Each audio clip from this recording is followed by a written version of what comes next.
Dans l'Évangile d'aujourd'hui, notre Seigneur résume l'essence de la vie chrétienne en un seul commandement, divisé en deux parties. L'amour de Dieu et l'amour du prochain.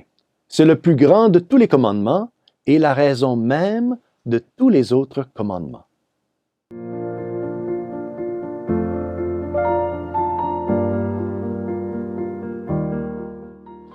Au nom du Père et du Fils et du Saint-Esprit. Amen. Chers frères et sœurs, Salve Maria et bienvenue à la méditation de l'Évangile pour ce dimanche. L'Évangile d'aujourd'hui nous est présenté par Saint Matthieu, chapitre 22, versets 34 à 40, et nous parle d'une grande discussion que notre Seigneur Jésus-Christ est en train d'avoir avec les pharisiens et les sadducéens.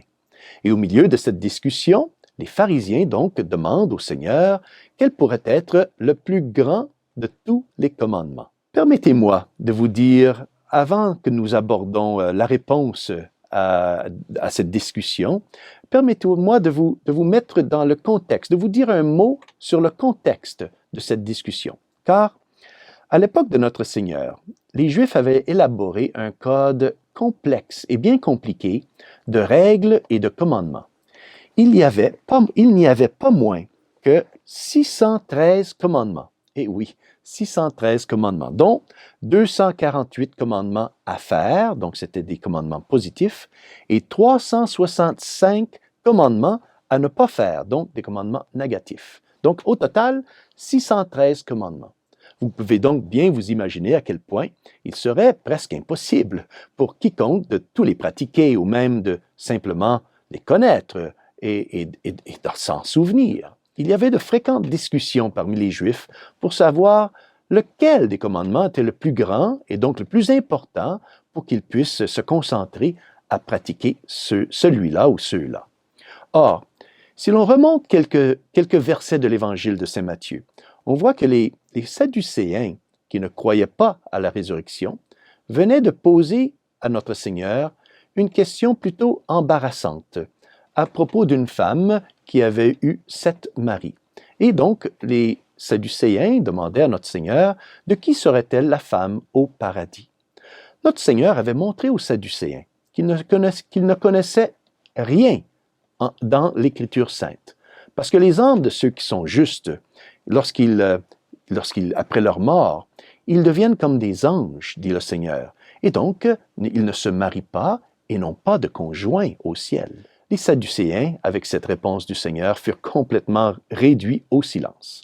Ainsi, aujourd'hui, c'est un pharisien qui va poser la question au Seigneur et il va lui demander, « Maître, dans la loi, quel est le grand commandement? » Or, l'Évangile nous dit que ce pharisien était un docteur de la loi.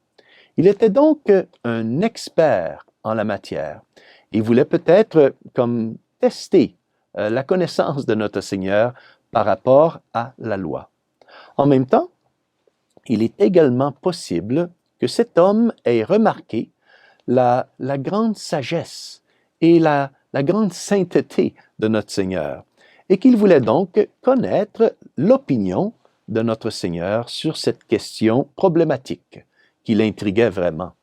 C'est ce que commente le grand exégète Corneille a lapidé à propos de ce passage de l'Écriture sainte. Notre Seigneur, voulant aider cet homme, même si ses intentions n'étaient peut-être pas tout à fait pures, tout à fait intègres, donc notre Seigneur répondit en lui disant, « Tu aimeras le Seigneur ton Dieu de tout ton cœur, de toute ton âme et de tout ton esprit. Voilà le premier commandement, et le second lui est semblable. Tu aimeras ton prochain comme toi-même.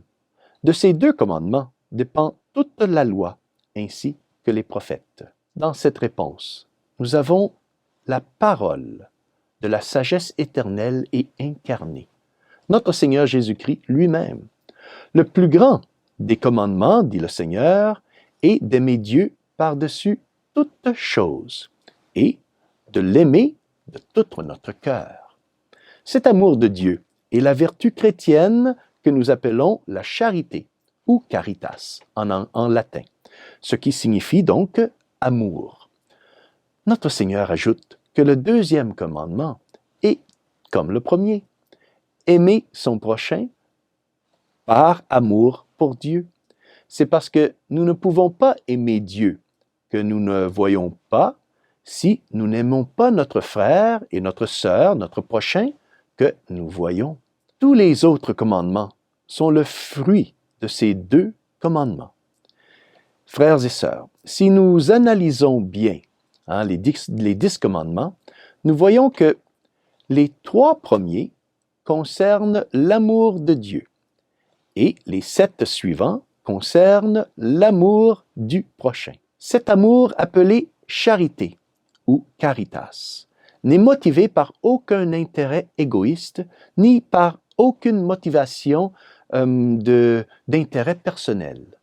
Mais la charité est la vertu surnaturelle par laquelle nous aimons Dieu par-dessus toute chose.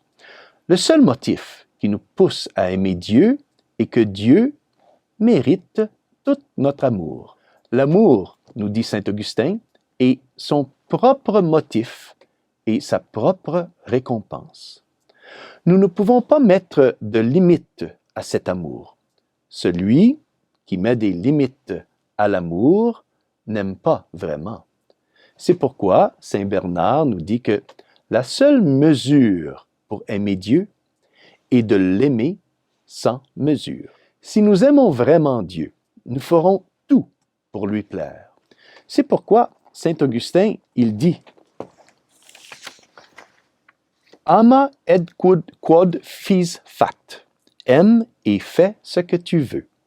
Si notre amour est authentique et notre amour est vrai, cela impliquera un engagement à servir Dieu pour toute notre vie. Cela signifiera également que nous ferons tout notre possible pour éviter d'offenser Dieu par le péché, car on ne peut pas aimer et offenser quelqu'un en même temps. Cela signifie que Dieu sera toujours dans nos cœurs, dans nos pensées et, oui, sur nos lèvres. Ainsi, frères et sœurs, il ne suffit pas simplement de pratiquer les commandements. Il faut aussi avoir une motivation pour le faire. Et notre motivation pour mettre en pratique les commandements doit être, et oui, l'amour. L'amour pour Dieu, qui est tout aimant.